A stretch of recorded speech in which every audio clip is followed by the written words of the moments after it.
भारतीय जनता पार्टीचे जिल्हा सरचिटणीस सीताराम भांगरे यांनी आपल्याकडून पत्रकार बांधवांविषयी अनावधानानं केलेल्या विधानानंतर माफी मागत सदर विषयावर पडदा टाकला होता। आपल्या गावातील झालेल्या ज्येष्ठ व सामाजिक राजकीय अंग असलेले सीताराम भांगरे यांच्या वैयक्तिक आरोप करण्यात आल्यानं सीताराम भांगरे यांच्या गावातील ग्रामस्थांनी ग्रामसभा बोलवत पत्रकार गणेश आवारी यांनी गावची माफी मागावी असा ठराव केला असून जर माफी मागितली नाही तर आम्ही रस्त्यावर उतरू असा इशारा दिलाय। पाहूया मनोहरपूर ग्रामस्थांनी काय म्हटलंय। MS टाइम्स मराठी हा मीडिया असत, या मीडियानं या तालुक्याचे भाग्यविधाते आपण ज्यांना म्हणतो ते राज्याचे मंत्री राहिलेले आदरणीय पिचड साहेब आणि तालुक्याचे माजी आमदार वैभवराव पिचड हे सध्या भारतीय जनता पार्टी या पक्षामध्ये कार्यरत आहे। या तालुक्यातल्या MS टाइम्स मीडियानं कुठल्याही प्रकारची माहिती न घेता, कुठल्याही प्रकारची अधिकृत माहिती नसताना आपल्याला कोणाच्याही राजकीय वैयक्तिक जीवनाविषयी जेव्हा एखादी बातमी प्रसारित करायची असेल, कमीत कमी त्या गोष्टीची आपण व्यवस्थित शहानिशा करून ती बातमी प्रसिद्ध केली पाहिजे।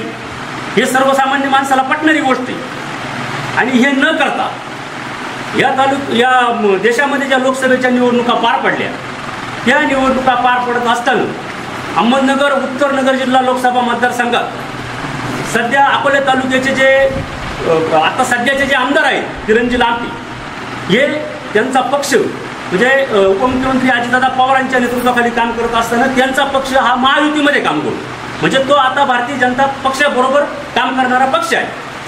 आणि ज्यावेळेस राज्यामध्ये एखादं सरकार एकत्रित काम करीत असतं त्यावेळेस या पक्षाच्या लोकप्रतिनिधीची त्या सरकारमध्ये असताना त्या सरकाराबरोबर राहून त्या महायुतीच्या उमेदवाराचं काम करणं हे त्या लोकप्रतिनिधीचं कर्तव्य असतं। परंतु अकोले तालुक्यामध्ये लोकसभेच्या निवडणुकीनंतर प्रत्येक गावागावामध्ये एकच चर्चा रंगली, ती म्हणजे डॉक्टर किरण लांबटेच्या कार्यकर्त्यांनी कुठेही महायुतीचा धर्म पाळला नाही अशा प्रकारची प्रतिक्रिया जनमानसातून उमटत होती। आणि ही प्रतिक्रिया उमटत असताना ही प्रतिक्रिया काय वैभव पिचडांनी किंवा मधुकर पिचडांनी व्यक्त केली नव्हती। ही प्रतिक्रिया जी होती ती सर्वसामान्य माणूस सांगत होता। प्रत्येक गावागावामध्ये जिथं जिथं विद्यमान आमदारांचे कार्यकर्ते आहेत ते विरोधात काम करतायत अशा प्रकारची प्रचंड चर्चा तालुक्यामध्ये चालू होती। आणि ही चर्चा चालू असताना ही चर्चा कुठंतरी ट्रान्सफर करायची, ही चर्चा कुठंतरी वेगळ्या दिशेला न्यायची, ही चर्चा थांबवायची आणि पिचड कुटुंबियांची बदनामी कशी करायची या हेतून या तालुक्यातल्या MS टाइम्स मराठी जो गणेश आवारी म्हणून त्या याचे जे पत्रकार आहेत त्यांनी पिचडांची कुठली अधिकृत माहिती न घेता त्यांच्या कार्यालयातून कुठलंही पत्रक प्रसिद्ध न होता किंवा एखाद्या जबाबदार कार्यकर्त्याने त्यांना कुठली माहिती दिलेली नसताना त्यांनी पिचड पक्ष बदल करणार अशा प्रकारची बातमी प्रसारमाध्यमांना त्या ठिकाणी प्रसारित केली। ही बातमी प्रसारित झाल्याच्या नंतर भारतीय जनता पार्टीचे प्रतिनिधी म्हणून वैभवराव पिचडांनी त्यांच्या कार्यालयामध्ये पक्षाच्या प्रमुख कार्यकर्त्यांचा मेळावा लावला। गावागावातील जे 4-10 प्रमुख कार्यकर्ते आहेत हे जवळजवळ 300-400 कार्यकर्ते त्या दिवशी उपस्थित होते आणि त्या कार्यकर्त्यांच्या उपस्थितीत मेळावा लावल्यानंतर त्यांना हे जाहीर सांगावं लागलं की मी कुठल्याही प्रकारचं कोणाच्याही संपर्कात गेलेलो नाही, मी कोणालाही भेटलेलो नाही, मी आहे त्या पक्षामध्ये काम करणं ही प्राथमिकता आहे या सगळ्या गोष्टी। आता या सगळ्या गोष्टी झाल्यानंतर तुम्हाला आम्हाला सगळ्यांना माहिती की अकोले तालुक्यामध्ये भारतीय जनता पार्टीचे फाउंडर मेंबर हे सीताराम भांगरे आहे। या तालुक्यामध्ये भारतीय जनता पार्टी वाढवण्याचं काम असेल, रुजवण्याचं काम असेल हे त्यांनी केलेलं। आजही काही जरी असलं तर आम्ही त्या पक्षामध्ये गेल्यानंतर आम्ही सगळे नवीनच आहोत। सीतारामदादांपेक्षा अनेक ज्येष्ठ लोक आहेत त्या पक्षामध्ये, परंतु जे ज्येष्ठत्वाचं जे स्थान आहे ते त्यांनाच आहे आणि हा तो त्या पक्षाचा नियम आहे। या अनुषंगानं त्या पक्षाची भूमिका म्हणून किंवा त्या पक्षाच्या प्रतिनिधीची भूमिका स्पष्ट करायची या उद्देशाने सीताराम भांगरेंनी त्या दिवशी भारतीय जनता पार्टीच्या कार्यालयामध्ये एक पत्रकार परिषद दिली आणि ती पत्रकार परिषद घेत असताना त्यांच्या बोलण्यातून कोबानी का म्हणा परंतु या तालुक्यातला मीडिया बावळट आहे अशा प्रकारची प्रतिक्रिया घेतली। साहजिक आहे, एखाद्या पक्षाच्या नेतृत्वाला विनाकारण बदनाम करण्याचा जेव्हा प्रयत्न होतो तेव्हा त्या पक्षाचा कार्यकर्ता तेवढ्याच क्वेश्चन त्या गोष्टीचं उत्तर देण्याचा प्रयत्न करतो, ती ॲक्शनला रिॲक्शन ती ॲक्शनला झालेली रिॲक्शन होती आणि म्हणून सीताराम भांगरे त्या दिवशी या पद्धतीने बोलले। ते ह्या पद्धतीनं बोलल्यानंतर थोडंसं तिळवळ निघून गेल्यानंतर त्यांच्या लक्षात आलं की आपल्याकडून थोडंफार चुकलंय, कारण आपण बावळट म्हणत असताना बाकीकांचा सुद्धा समावेश त्याच्यात झाला. त्यांना काही विशिष्ट पत्रकारांना बोलायचं होतं, परंतु वाघाने ते बोलून गेले. त्याच्यानंतर दुसऱ्या दिवशी पत्रकार परिषद घेऊन स्वतः त्यांनी संपूर्ण मीडियावाल्यांची माफी मागितली, जाहीर माफी मागितली. आता हा सगळा प्रकार झालेला असताना या MS टाइम्स मराठीवाला गणेश आवारी म्हणून जो काही पत्रकार आहे, या पत्रकाराने पुन्हा एकदा त्याच्या पत्रकारितेच्या माध्यमातून तेव्हा सीताराम भांगरे हे हप्तेखोर आहेत, बेताल आहेत, अशा प्रकारची लगोती वक्तव्य त्याच्या मीडियावर त्यांनी प्रसारित केली.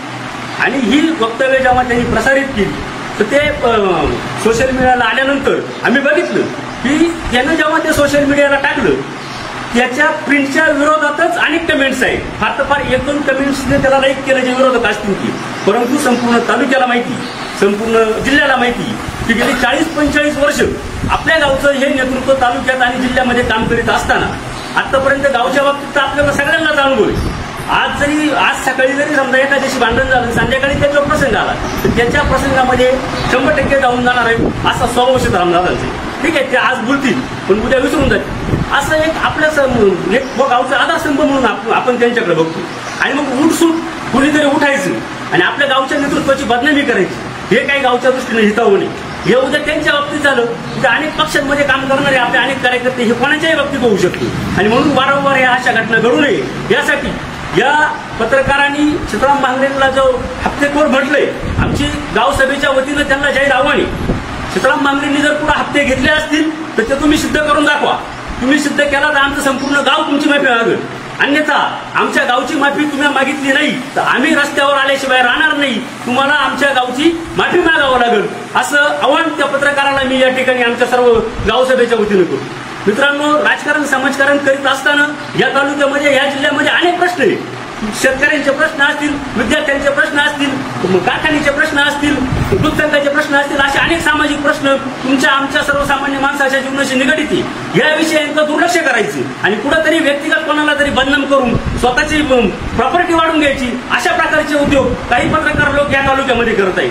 म्हणून पुन्हा एकदा सर्व ग्रामस्थांच्या वतीनं या गावसभेच्या वतीनं या विक्षिप्त पत्रकाराचा मी जाहीर या ठिकाणी निषेध करतो. आणि त्यांनी आमच्या मनोहरपूर गावच्या अस्मितेला धक्का लावण्याचं काम केलंय तेव्हा त्यांनी या गावची माफी मागावी अशी सर्व गावाच्या वतीनं जाहीर त्याला मी आव्हान देतो आणि थांबतो. बाबांच्या बाबतीमध्ये त्यांनी जे असभ्य वक्तव्य केलेलं आहे, हे असभ्य वक्तव्य अतिशय चुकीचं आहे, हे सगळ्या महाराष्ट्राला माहिती आहे. सुरुवातीपासून बाबांनी त्यांच्या राजकीय कारकिर्दीमध्ये कधीच कुणावरती बाबा घसरले नाहीत, कधीच बाबांकडनं अपशब्द गेलेले नाहीत. कुणी बाबांना आतापर्यंत त्यांच्यावरती कुठल्याही प्रकारचा शिंतोडा उडवलेला नाही. राहिला हप्तेखोरीचा प्रश्न, हप्तेखोरी जर असती तर आज बाबांची किती मोठी बिल्डिंग असती. अरे बंगला बांधला, 17 लाख रुपये कर्ज आहे अजून या माणसावरती. 1 गुंठा यांची जागा कुठे वाढलेली नाहीये ना, कुठे मनोहरपूरच्या बाहेर कुठं जरी प्रॉपर्टी आहे असेल तर दाखवा ती. बाबा अजूनही या वयामध्ये, त्यांचं आता फिरण्याचं वय नाही, या वयामध्ये ते छोट्याशा टूटू गाडीवरती अजूनही त्याच गाडीवरती 4 चाकी गाड्या लोकांना आल्यात. 2-2, 4-4 वर्षामध्ये 4 चाकी गाड्या आल्यात. त्या कुठून आल्या? सर्वसामान्य जनतेला हे सगळं दिसतंय, परंतु हे सगळं दाबण्याचा प्रयत्न करायचा, विनाकारण कुणाच्या तरी सुपाऱ्या घ्यायच्या आणि बाबांवरती आरोप करायचे, आक्षेप घ्यायचे, या सगळ्या गोष्टी निंदनीय आहेत. बाबांच्या बाबतीमध्ये मनोहरपूर गाव कधीच ही गोष्ट सहन करणार नाही. आम्हाला तुमच्या राजकारणाशी अजिबात देणं घेणं नाही. कोणकोणत्या पक्षाचं आहे, कोणकोणत्या पक्षाचं समर्थन करेल याच्याशी आम्हाला काही देणं घेणं नाही. परंतु वैयक्तिक बाबांना मी लहानपणापासून पाहत आलो. बाबांकडनं कोणत्याच प्रकारची चूक झाली नाही, बाबांनी कोणत्याच प्रकारचे हप्ते घेतलेले नाही. घेतले असतील तर एखाद्याने ते सिद्ध करावं, ते सिद्ध करावं, आम्ही त्याची माफी मागू. बाबांनी हप्ते घेतले असतील ते त्यांनी सिद्ध करावं, आम्ही त्याची माफी मागू. गणेश आवाजी हा MS मराठीचा जो पत्रकार आहे तो सीताराम भांगरे यांच्याबद्दल जे अवमानकारक शब्द वापरले त्याचा हा निषेध करण्यासाठी आम्ही ही गावसभा आयोजित केलेली आहे.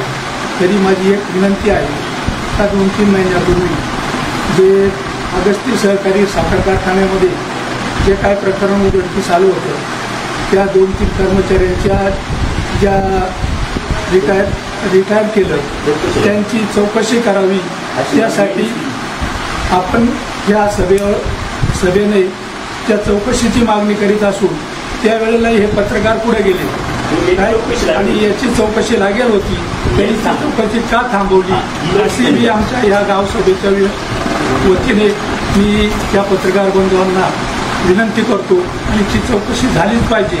तसेच आमच्या गावचं जे नेतृत्व आहे ते आजपर्यंत आम्ही 40-45 वर्षापासून एकत्र राहत असू, आम्ही बी आजपर्यंत त्या पक्षात नव्हतो, तरी आम्ही एकमेकाचे विरोधक असताना सुद्धा असे प्रकार आमच्या गावात कधीही घडले नाही. आणि आज या पत्रकार मित्रांनी ही जी उलटसुलट प्रतिक्रिया या बाबांच्या बाबतीत उलटसुलट प्रतिक्रिया व्यक्त करण्याचं कारस्थान केलेलं आहे, त्याचा आम्ही संपूर्ण संस्थांच्या वतीने, ग्रामपंचायतच्या वतीने, देवस्थान ट्रस्टच्या वतीने, दूध डेअरी ही संपूर्ण दूध डेअऱ्यांच्या वतीने समजे गाव आज त्याचा निषेध करीत आहे.